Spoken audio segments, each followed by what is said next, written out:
ಎಲ್ಲರಿಗೂ ನಮಸ್ಕಾರ. ಆಸೆ ಧಾರಾವಾಹಿ ಇಂದಿನ ಸಂಚಿಕೆಯಲ್ಲಿ ಏನಾಗುತ್ತೆ ಅಂತ ನೋಡೋಣ. ಹಾಗೆ ಯಾರನ್ನ ನಮ್ಮ ಚಾನಲ್ ಸಬ್ಸ್ಕ್ರೈಬ್ ಮಾಡ್ಕೊಂಡಿಲ್ಲ ಪ್ಲೀಸ್ ಸಬ್ಸ್ಕ್ರೈಬ್ ಮಾಡ್ಕೊಳ್ಳಿ.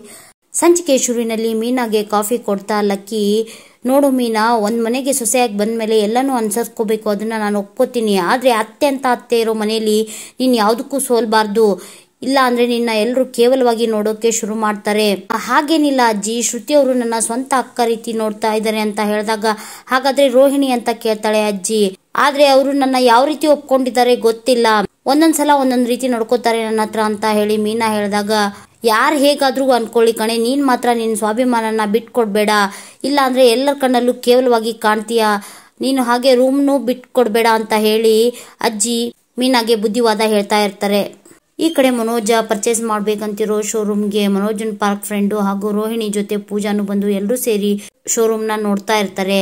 ಆಗ ಮನೋಜ ಅವನ ಫ್ರೆಂಡ್ಗೆ, ಹೇಗಿದೆ ಬ್ರೋ ಶೋರೂಮ್ ಅಂತ ಕೇಳಿದಾಗ, ಶೋರೂಮ್ಗೆ ಏನ್ ಬ್ರೋ ಸಖತ್ತಾಗಿದೆ, ನೀವು ನಿಜವಾಗ್ಲೂ ಈ ಶೋರೂಮ್ ನ ಪರ್ಚೇಸ್ ಮಾಡ್ತಿದ್ರ ಅಂತ ಕೇಳಿದಾಗ ಮನೋಜ, ನಿಮ್ಗೆ ಯಾಕೆ ಬ್ರೋ ಇಂತ ಡೌಟ್ ಬಂತು ಅಂತ ಕೇಳಿದಾಗ, ಇಲ್ಲ ಬ್ರೋ ಯಾವಾಗ್ಲೂ ನಾನು ಅದನ್ನ ಮಾಡ್ತೀನಿ ಇದನ್ನ ಮಾಡ್ತೀನಿ ಅಂತ ಬೊಗಳೇನೆ ಬಿಡ್ತಾ ಇದ್ರಲ್ಲ, ನೀವು ನಿಜವಾಗ್ಲೂ ಇಷ್ಟು ದೊಡ್ಡ ಶೋರೂಮ್ ನ ಪರ್ಚೇಸ್ ಮಾಡ್ತಿರೋದು ನನಗೆ ಶಾಕಿಂಗ್ ಆಗ್ತಾ ಇದೆ ಅಂತ ಹೇಳ್ತಾನೆ ಅವನ ಫ್ರೆಂಡು. ಆಗ ಮನೋಜ, ಬ್ರೋ ನನಗೆ ಇವಾಗ ಗುಡ್ ಟೈಮ್ ಶುರು ಆಗಿದೆ ಅಂತ ಹೇಳಿ ಮನೋಜ ಹೇಳಿದಾಗ, ನೀವು ಅದಕ್ಕೆ ನನಗೆ ಥ್ಯಾಂಕ್ಸ್ ಹೇಳ್ಬೇಕು ಅಂತ ಹೇಳಿ ಅವನ ಫ್ರೆಂಡ್ ಹೇಳ್ತಾನೆ.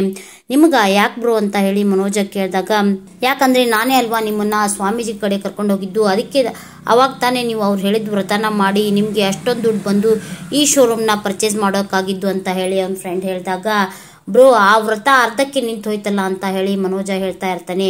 ಅರ್ಧಕ್ಕೆ ನಿಂತಿದ್ದಕ್ಕೆ ಇಷ್ಟೊಂದು ಎಫೆಕ್ಟ್ ಆಗಿದೆ, ಇನ್ನು ಪೂರ್ತಿ ಏನಾದರೂ ಮಾಡಿದ್ರೆ ನೀವು ದೊಡ್ಡ ಶಾಪಿಂಗ್ ಮಾಲ್ನೇ ಪರ್ಚೇಸ್ ಮಾಡಬೇಕಾಗಿತ್ತು ಅಂತ ಹೇಳಿ ಹೇಳಿದಾಗ, ಬ್ರೋ ಹಾಗಂತ ನಾನು ಮತ್ತೆ ಹೋಗಿ ಭಿಕ್ಷೆ ಬೇಡೋಕ್ಕಾಗಲ್ಲ ಬ್ರೋ, ಬಂದಿದ್ದಿಷ್ಟೇ ಸಾಕು ಅಂತ ಹೇಳಿ ಇಬ್ರು ಮಾತಾಡ್ತಾ ಇರ್ತಾರೆ.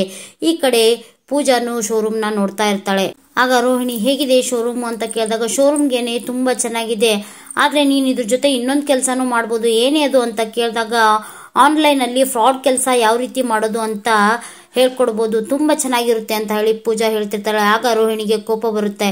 ಯಾಕೆ ಈ ರೀತಿ ಮಾತಾಡ್ತಿದ್ಯಾ ಅಂತ ಕೇಳಿದಾಗ, ಮತ್ತಿನ್ನೇನೆ ನಿಮ್ ಮಾವ್ಗ್ ಸೇರ್ಬೇಕಾಗಿದ್ದ ದುಡ್ಡನ್ನ ನಮ್ದು ಅಂತ ಹೇಳಿ ಇಷ್ಟು ದೊಡ್ಡ ಶೋರೂಮ್ ನ ಪರ್ಚೇಸ್ ಮಾಡಿದಾರಲ್ಲ, ನಿನ್ಗೇನು ಅನ್ಸಲ್ವಾ, ಗ್ರೇಟ್ ಫಿಮೇಲ್ ಕಣೆ ನೀನು ಅಂತ ಹೇಳಿ ರೋಹಿಣಿಗೆ ಬೈತಾ ಇರ್ತಾಳೆ ಪೂಜಾ.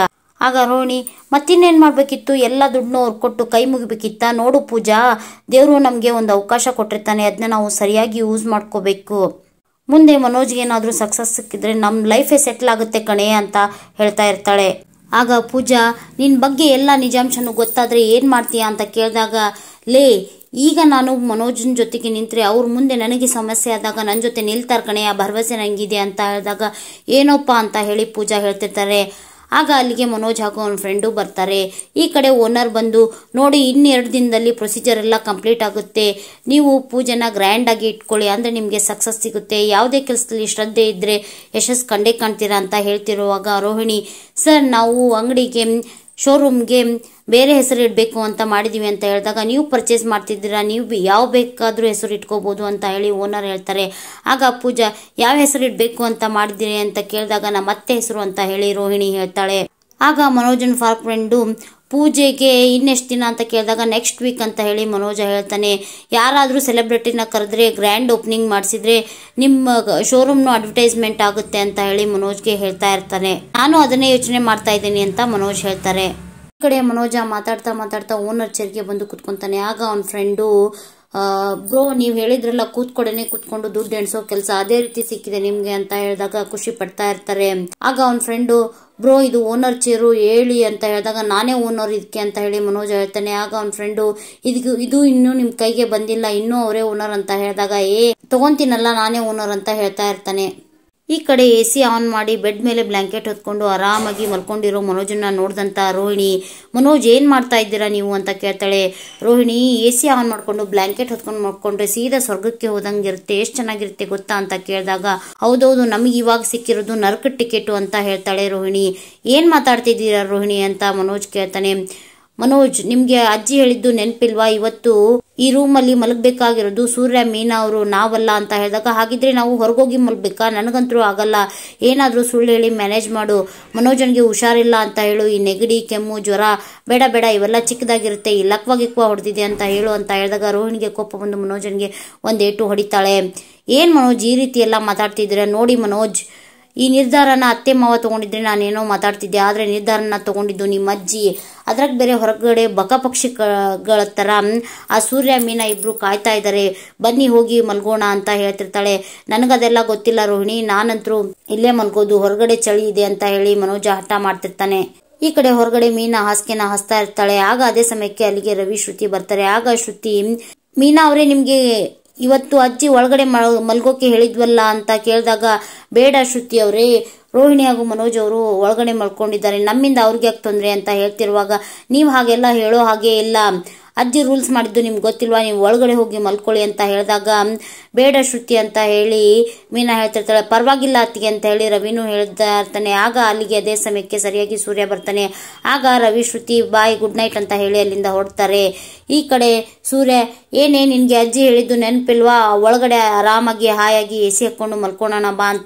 ಈ ಕಡೆ ರೋಹಿಣಿ ಹೊರಗಡೆ ಮಲ್ಗೋಕಂತ ಚಾಪೆ ಹಾಗೂ ದಿಮ್ನ ತಗೋತಾ ಇರ್ತಾಳೆ. ಆಗ ಮನೋಜ ಕನ್ನಡಿ ಮುಂದೆ ನಿಂತ್ಕೊಂಡು ಬಾಚ್ಕೊಳ್ತಿರೋದನ್ನ ನೋಡಿದಂತ ರೋಹಿಣಿ, ಈ ಸಮಯದಲ್ಲಿ ನಿಮ್ಗೆ ಹೇರ್ ಸ್ಟೈಲ್ ಮಾಡ್ಕೊಳೋದು ಬೇಕಿತ್ತ, ಅದಕ್ಕೆ ನಿಮ್ ತಮ್ಮ ನಿಮ್ಗೆ ಪೆಂಗೆ ಅಂತ ಕರೆಯೋದು ಅಂತ ಹೇಳಿ ಮನೋಜನ ಬೈತಾ ಇರ್ತಾಳೆ.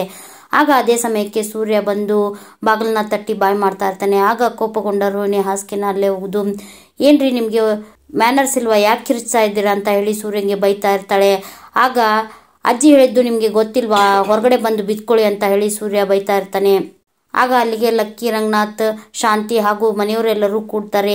ಯಾಕೆ ಈ ರೀತಿ ಬಾಯ್ ಮಾಡ್ತಾ ಇದ್ದೀರಾ ಅಂತ ಹೇಳಿ ಕೇಳಿದಾಗ ಮನೋಜ, ನೋಡಪ್ಪ ಇವನು ನೆಮ್ಮದಿಯಾಗಿ ನಿದ್ದೆ ಮಾಡೋಕ್ಕೂ ಬಿಡ್ತಾ ಇಲ್ಲ ಅಂತ ಹೇಳಿ ಹೇಳ್ತಾನೆ. ಆಗ ಲಕ್ಕಿ, ಯಾಕೋ ನೀನ್ ಹೋಗಿ ನಿನ್ ರೂಮ್ನಲ್ಲಿ ಮಲಗಿದ್ದೆ, ನಾನು ಹೇಳಿದ್ ನೆನಪಿಲ್ವಾ, ಹೋಗಿ ಹೊರಗಡೆ ಹೋಗಿ ಮಲ್ಕೊಳ್ಳಿ ಅಂತ ಹೇಳಿದಾಗ ಅಲ್ಲೇ ಇರುವ ಶಾಂತಿ, ಇವರು ಹೊರಗಡೆ ಹೋಗಿ ಮಲ್ಗೋದಾ, ಬೇಡ ಅತ್ತೆ, ತುಂಬಾ ಶೆಕೆ ಇರುತ್ತೆ, ಕರ್ಗಿ ಕಲ್ಲಿದ್ಲಾಗ್ಬಿಡ್ತಾರೆ ಅಂತ ಹೇಳಿ ಹೇಳಿದಾಗ ಲಕ್ಕಿ, ಯಾಕೆ ಇಷ್ಟ ದಿವಸ ಸೂರ್ಯ ಮೀನಾ ಮಲಗ್ತಿರ್ಲಿಲ್ವಾ ಅಂತ ಹೇಳ್ತಾಳೆ. ಕಲ್ಲಿದ್ಲಿಗೆ ಬೆಂಕಿ ಜ್ವಾಲೆ ಎಲ್ಲ ತಟ್ಟಲ್ಲ, ಅವಕ್ಕೆ ಅಭ್ಯಾಸ ಆಗ್ಬಿರುತ್ತೆ ಅಂತ ಹೇಳಿ ಸೂರ್ಯ ಮೀನಾ ಬಗ್ಗೆ ಕೇವಲವಾಗಿ ಮಾತಾಡ್ತಾಳೆ ಶಾಂತಿ. ನನ್ನ ಹತ್ರ ಈ ಚಿನ್ಕುಳ್ಳಿ ಆಟ ಎಲ್ಲ ಇಟ್ಕೋಬೇಡ ಮಣ್ಣಿ, ಇಷ್ಟ ದಿವಸ ಅವರೆಲ್ಲ ಹೇಗೆ ಅಡ್ಜಸ್ಟ್ ಮಾಡ್ಕೊಂಡು ಮಲ್ಗ್ತಿದ್ರು ಹಾಗೆ ಇವರು ಮಲ್ಕೋಬೇಕು, ಹೋಗಿ ಬಾಯಿ ಮುಚ್ಕೊಂಡು ಬಿದ್ಕೋ ಹೋಗು ಅಂತ ಹೇಳಿ ಶಾಂತಿಗೆ ಬೈತಾಳೆ.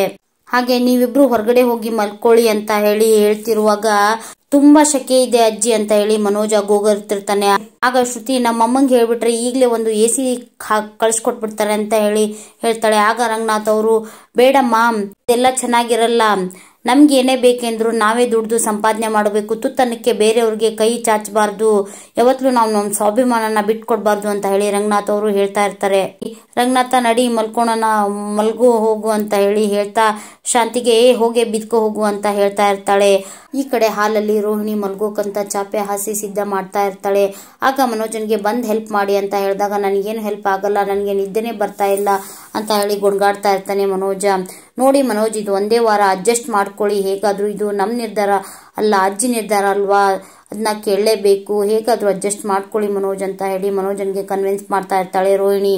ಹಾಗೆ ಮನೋಜ್ ಹಾಗೂ ರೋಹಿಣಿ ರೂಮಲ್ಲಿ ಮೀನಾ ಚಾಪೆ ಹಾಸ್ಕೊಂಡು ಕೆಳಗಡೆ ಮಲಗ್ತಾ ಇರ್ತಾಳೆ. ಅದನ್ನ ನೋಡಿದಂತ ಸೂರ್ಯ, ಯಾಕೆ ನಮಗಂತ ರೂಮ್ ಬಿಟ್ಕೊಟ್ಟಿದಾರಲ್ಲ, ಇಷ್ಟು ದೊಡ್ಡ ಮಂಚ ಇದೆ, ಬಾ ಮೇಲೇನ ಮಲ್ಕೊಳ್ಳೋಣ ಅಂತ ಹೇಳಿ ಮೀನಾ ಕೇಳಿದಾಗ, ಪರವಾಗಿಲ್ಲ ರೀ, ಅವರು 1 ವಾರದ ಮಟ್ಟಿಗಷ್ಟೇ ನಮ್ಗೆ ರೂಮ್ನ ಬಿಟ್ಕೊಟ್ಟಿರೋದು, ಹಾಗಂತ ಇದು ನಮ್ದಾಗಲ್ಲ ಅಂತ ಹೇಳಿದಾಗ, ನಮ್ದು ಅಂತ ಬಿಟ್ಕೊಟ್ಟಾಗ ಅದು ನಮ್ದೇ ಕಣೆ ಅಂತ ಹೇಳಿ ಸೂರ್ಯ ವಾದ ಮಾಡ್ತಾ ಇರ್ತಾನೆ.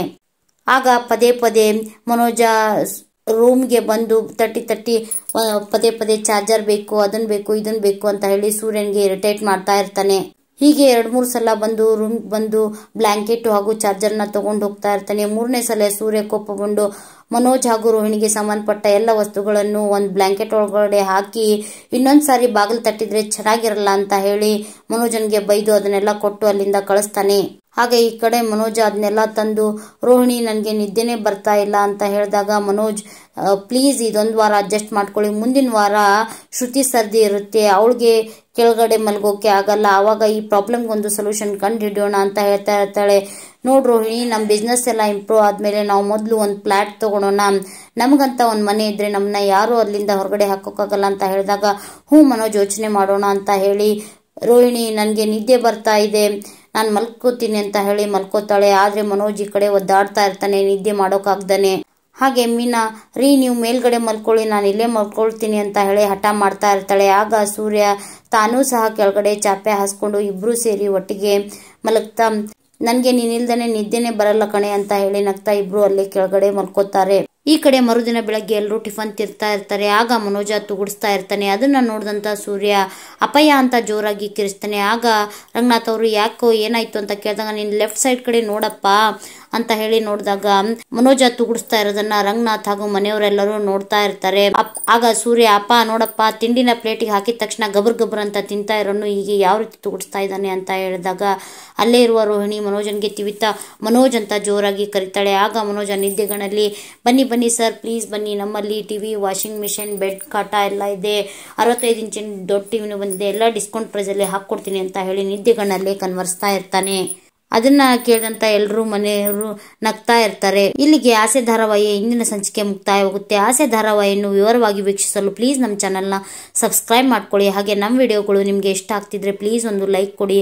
ಹಾಗೆ ನಿಮ್ಮ ಫ್ಯಾಮಿಲಿ ಫ್ರೆಂಡ್ಸ್ ಜೊತೆಗೆ ಶೇರ್ ಮಾಡೋದನ್ನ ಮರಿಬೇಡಿ. Thank you.